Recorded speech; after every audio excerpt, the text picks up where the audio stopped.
6 kg kokainë të fshehur në makinë, arrestohet 31 vjeçari shqiptar, sekuestrohen mijëra euro. Sekuestrohet një sasi masive droge gjatë kontrolleve nga skuadra e narkotikëve të policisë italiane në Pisa, teksa në fund arrestohet një 31 vjeçar.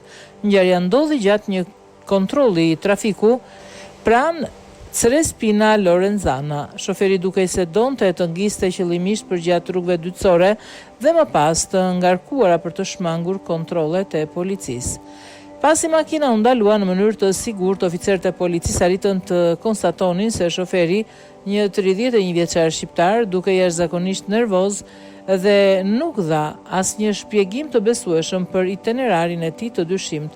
Për më tepër, oficerët gjetën brenda ngarkesës së pasagjerëve distektiv magnetik pa shenja dalluese, për të cilën personi i arrestuar nuk ishte në gjendje të jepte një shpjegim.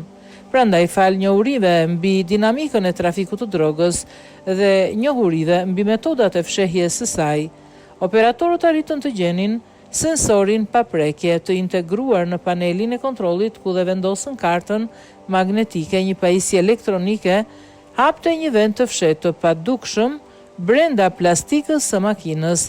Brenda zgavrës kishte 6 bloqe kokainë që peshonin afërsisht 5.9 kg. Kontrolli i mëvonshëm i shtëpisë lejoi gjithashtu që ata të gjenin afërsisht 6.800 euro në para të gatshme, si dhe mjete të dobishme për prerjen dhe paketimin e substancës narkotike.